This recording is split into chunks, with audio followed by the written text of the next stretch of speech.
Sejumlah nama mencuat ke publik akan mengisi kursi menteri di Kabinet Prabowo Gibran. Mereka yang disebut-sebut akan menjadi pembantu Prabowo Subianto berasal dari berbagai kalangan.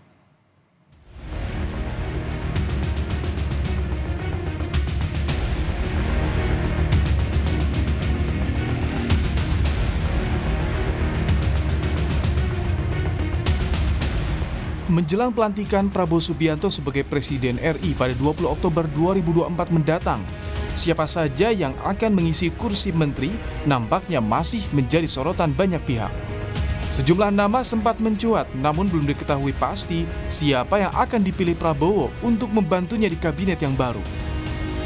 Yang santer didengar akan menjadi salah satu Menko pada kabinet Prabowo Gibran, yakni Ketua Umum Partai Demokrat Agus Harimurti Yudhoyono. Menanggapi isu yang beredar, AHY bilang itu adalah hak Presiden terpilih Prabowo Subianto. Dirinya yakin Prabowo akan menempatkan orang-orang yang tepat sesuai dengan kapasitasnya untuk menuntaskan visi misi Presiden terpilih selama 5 tahun ke depan. Kami tentu memiliki keyakinan bahwa beliau juga akan menempatkan orang-orang pada posisi yang tepat sesuai dengan kapasitas dan juga bisa membantu beliau mencapai target-target pemerintahan 5 tahun ke depan sehingga visi misi beliau bisa tercapai dengan baik. Terkait nama yang beredar, juru bicara Prabowo Subianto Daniel Anzar Simanjuntak menyatakan, saat ini Prabowo Subianto telah melakukan profiling terhadap nama-nama di kalangan Kabinet Indonesia Maju serta sejumlah nama yang diajukan oleh partai koalisi. Namun nantinya yang akan dipilih adalah mereka yang mampu mengakselerasi dan melaksanakan program Prabowo sebagai presiden. Prabowo di kabinet nanti adalah orang-orang yang mampu mengakselerasi dan menerjemahkan serta melaksanakan program serta visi misi Pak Prabowo sebagai presiden dan memenuhi semua janji politik Pak Prabowo ketika berkampanye pada periode yang lalu. Pak Prabowo sudah melakukan profiling terutama di kalangan internal kabinet pada hari ini. Juga profiling tentu terkait dengan nama-nama yang diajukan oleh partai politik koalisi. Jumlah kementerian serta nama-nama menteri di Kabinet Prabowo Subianto rencananya akan diumumkan 1 hari setelah Prabowo dilantik sebagai presiden yang ke-8. Direktur Eksekutif Trias Politika Strategis Agung Baskoro bilang dibutuhkan banyak perhitungan dan matriks yang luas untuk menentukan seorang menteri dalam kabinet pemerintahan. Matriksnya itu ada banyak, Mas. Apakah dia mewakili ormas, apakah dia mewakili kepentingan, apakah dia mewakili suku, agama, ras. Jadi tidak hanya ansih, dia profesional, kemudian itu selesai. Tidak. Oke. Kabinet itu melibatkan banyak matriks elektoral, matriks teknokratik, politik yang... Sejumlah nama mencuat sebagai bakal menteri dalam kabinet pemerintahan Prabowo Gibran. Di antaranya Menteri Keuangan Budi Gunadi Sadikin, Menteri Perindustrian Agus Gumiwang, Menteri Agama Jazilul Fawait, dan Menteri Komunikasi dan Informatika Mutia Hafid. Namun demikian, belum dapat dikonfirmasi apakah nama-nama ini benar akan menduduki kursi menteri di kabinet Prabowo Gibran. Tim Liputan, Kompas TV. Disebut akan final 5 hari jelang pelantikan Presiden terpilih Prabowo Subianto dan akan diumumkan pada 21 Oktober mendatang. Namun hingga kini belum dipastikan ada berapa kursi Menteri Koordinator dan Menteri di Kabinet Prabowo Gibran. Lalu siapakah yang diprediksi akan mengisi kursi Menteri Koordinator? Kita akan bahas bersama pengamat politik BRIN Siti Zuhro dan juga akan bergabung nanti Wakil Ketua Umum Partai Golkar Bang Ahmad Doli Kurnia. Saya akan menyapa dulu dengan Prof. Wiwi. Selamat sore Prof. Wiwi, terima kasih sudah bergabung bersama kami di Kompas Petang. Ya, selamat sore Mbak. Ya Prof, ini kan ada sejumlah nama yang muncul, ada beberapa nama, diantaranya ada Mas AHY, ada juga Budi Gunadi Sadikin yang mengisi Menteri Keuangan, dan juga beberapa nama lainnya. Menurut Anda, dari nama-nama yang muncul ini sudah tepat belum kapasitasnya? Kansnya berapa banyak? Ya, nama-nama yang muncul belum terlalu banyak ya, bahkan bisa dikatakan masih sangat sedikit ya.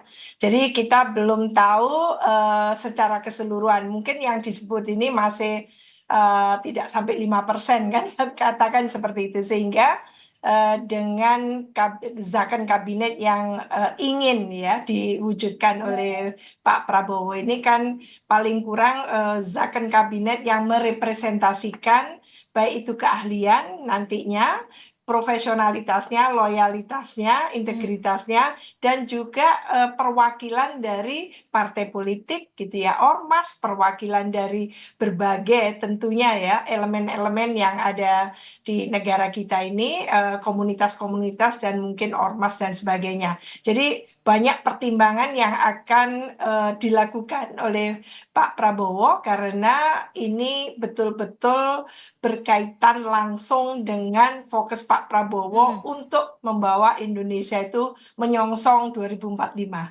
Oke. Artinya apa? Ya artinya adalah akan merekrut gitu ya mereka-mereka yang ditempatkan sebagai pembantunya, sebagai orang-orang yang akan melaksanakan visi misinya. Jadi bukan programnya Menteri Ansih, tapi ini adalah programnya Pak Presiden diterjemahkan dan diimplementasikan oleh para pembantunya yaitu menteri maupun pimpinan lembaga. Lah ini yang memang menjadi perhitungan tersendiri oleh Pak Prabowo, apalagi sudah mengatakan ini adalah zakon kabinet. Tidak banyak era reformasi ini yang mengatakan kabinetnya akan membangun yaitu Nah, kabinet ahli itu. Ya. Tapi gini Prof Wiwi, kalau dilihat dari Anda tadi juga setuju bahwa banyak sekali yang perlu dinilai, banyak sekali matriksnya.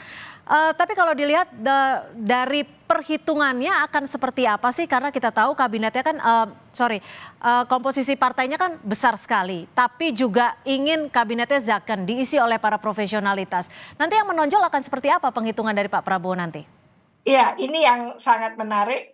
Sebetulnya secara samar-samar sudah disebutkan oleh elitnya dari Partai Gerindra, yaitu adalah karena zakon kabinet maka jumlah profesionalnya tadi itu yang tidak dari partai bisa jadi melampaui jumlah dari partai politik. Jadi saya tidak membedakan kalau partai politik tidak profesional, tidak. Tapi yang dari partai politik, profesional yang dari non partai politik dipastikan akan lebih banyak, kan gitu ya. Jadi kalau itu hanya memang akan membuktikan bahwa sebetulnya pemerintahan Pak Prabowo itu bukan pemerintahan trial and error, uji coba, pemerintahan yang coba-coba yang katakan gitu ya, nantinya justru akan membawa setback gitu. Apalagi 1 tahun 2 tahun pertama itu betul-betul memastikan bahwa ini bukan kabinet yang bongkar pasang kan gitu ya. Jadi kabinet yang diperhitungkan sejak awal sekarang ini, katakan sudah sekarang ini tanggal 30 ya, 30 September, maka hanya kurang dari kurang berapa hari nih? Kalau disebutkan 5 hari sebelum pelantikan sudah akan ada nama finalnya seperti itu Prof Wiwi. Prof Wiwi, tapi ini kan ada nama-nama yang beredar di sejumlah informasi. Ada Menko Infrastruktur Mas Ahaye, ada juga Menko Hukum dan HAM Pak Yusril Iza Mahendra, dan juga Menko Perekonomian yang akan kembali dijabat oleh Erlangga Hartarto. Dari ketiga nama ini, kapasitasnya menurut Anda seperti apa? Iya, dari Menko sendiri menurut saya Menko itu apa sih tugasnya? Menko itu, ini yang harus dipahamkan ke masyarakat ya. Menko itu apa bedanya dengan menteri itu sendiri? Fungsi Menko itu sebetulnya adalah menyelenggarakan ya koordinasi dan sinkronisasi perumusan, penetapan dan pelaksanaan serta pengendalian pelaksanaan kebijakan kementerian maupun lembaga yang terkait dengan isu di bidang peningkatan kesejahteraan sosial. Sebetulnya secara umum seperti itu. Saat ini kita sudah punya 4 Menko loh. Jadi ada Menko Ekonomi, Menko Polhukam, Menko PMK, Menko Bidang Kemaritiman dan Investasi. Kita masih akan tambah Menko apa lagi? Sebetulnya yang bekerja itu menteri loh. Koordinator itu mengkoordinasi. Tapi artinya tanggung jawabnya akan lebih besar dong ya Prof Wiwi? Tapi yang punya otoritas itu menteri langsung biasanya. Hmm. Menteri itu yang mengeksekusi program itu. Hmm. Jadi menurut saya apa alasan memperbanyak Menko gitu kan? Sementara sebetulnya loh saya ini cuma Menko kan sering kita mendengarkan itu ya. Kami ini cuma Menko, Menko itu mengkoordinasi bukan yang mengeksekusi kan gitu. Bagaimana antara kementerian lembaga di bawahnya itu dikoordinasikan kayak Menko Polhukam punya berapa kementerian lembaga di bawahnya lalu semacam dikoordinasikan. Kadang-kadang nggak dikoordinasikan juga sudah jalan kan gitu. Iya, tapi Jadi kalau menurut saya, banyak yang menilai, banyak yang menyampaikan bahwa posisi Menko merupakan salah satu posisi yang dinilai strategis dan juga dinilai memiliki banyak konsolidasinya akan banyak ke berbagai pihak. Nah, ini dari ketiga nama ini menurut Anda gimana, Prof? iya, tadi disebutkan adalah ada Mas AHY, ada Pak Yusril Iza Mahendra, terus satunya lagi siapa tadi Mbak? Gimana, Prof? Sorry? Ada 3 ya yang Ya. disebutkan. Mhm. Satu lagi siapa? Ada Yusril Iza Mahendra, Mas AHY, dan Pak Erlangga Hartarto yang kembali mengisi Menko Perekonomian. Iya, memang kalau kita melihat dari 3 itu, 2 diantaranya sudah malang melintang ya, sebagai menteri maupun menteri waktu itu ya, untuk Pak Yusril Iza Mahendra. Jadi menurut saya beliau sudah terbiasa menjadi menteri itu. Pak Menko Ekonomi juga iya. Cuman masalahnya kan katanya gitu ya, bagaimana merekrut gitu ya, pembantu presiden saat ini yang intinya yang tekadnya itu ingin memberantas KKN kan gitu ya. Pak Prabowo ini ingin tidak segera zakon kabinet tapi memberantas korupsi. Ya. Maka orang-orang sosok-sosok yang ditempatkan di pucuk pimpinan kementerian maupun lembaga harusnya tidak sampai nanti subject to gitu ya. Politisasi hukum kan gitu ya. Nah, ini yang penting menurut saya. Jadi isu integritas harus mengedepan kalau ke kabinet zakon kabinet yang ingin dikerjakan oleh Pak Prabowo ini diutamakan atau dikedepankan. Berarti tidak boleh ada anasir-anasir yang berkaitan dengan katakan gitu ya.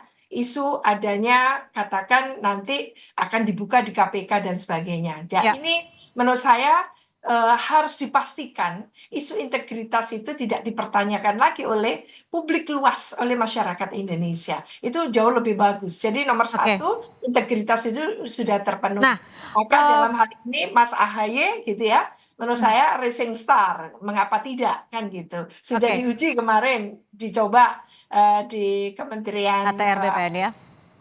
Sudah oke kelihatannya. Jadi menurut saya dia orang yang punya passion untuk mengerjakan tugasnya dengan sangat baik. Gitu. Nah, Prof Wiwi, untuk menjawab bagaimana memberantas KKN nantinya di kabinet yang baru ini dibutuhkan figur menteri yang tidak hanya memiliki integritas tinggi, tapi juga track record yang bisa dikatakan positif di mata publik.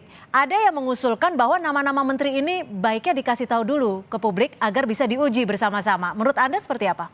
Saya setuju sekali karena bagaimanapun juga presiden ini dipilih oleh rakyat langsung. Dari rakyat, oleh rakyat, untuk rakyat. Maka rakyat dipayungi oleh Undang-Undang KIP, Keterbukaan Informasi Publik, pastinya dia juga punya gitu ya satu hak untuk mengakses informasi itu, mendapatkan informasi itu. Artinya apa? Ini harus diyakinkan masyarakat itu well informed, mendapatkan informasi yang memadai tentang bagaimana bangunan dari kabinet yang akan katakan nanti bekerja untuk 5 tahun ke depan. Jadi menurut saya inilah pembelajaran keterbukaan gitu ya, sekaligus public accountability dari Pak Prabowo sebagai presiden terpilih dalam hal ini menyampaikan kepada masyarakat bahwa tidak ada dusta di situ, bahwa memang presiden dalam hal ini betul-betul ingin gitu ya membangun zakon kabinet yang dihuni oleh para ahli-ahlinya, profesionalnya yang memiliki integritas, memiliki kompetensi, dan memiliki leadership di situ. Ya. Sehingga kementerian nanti yang di mana orang-orang direkrut baik dari partai maupun non-partai, dari semua perwakilan yang ada, itu betul-betul membuat masyarakat itu menaruh trust. Saat Baik. ini trust kepada publik, pada pemerintah itu sangat kurang, Mbak. Itu masalahnya. Jadi mungkin inilah momen ya Presiden pertama kali meyakinkan kepada publik dengan memberikan informasi yang sangat terang benderang kepada tentu gitu ya warga negara. Untuk kembali mengambil kepercayaan publik. Terima kasih Prof. Siti Zuhro, pengamat politik dari BRIN, sudah memberikan perspektifnya di Kompas Petang hari ini. Selamat sore, Prof.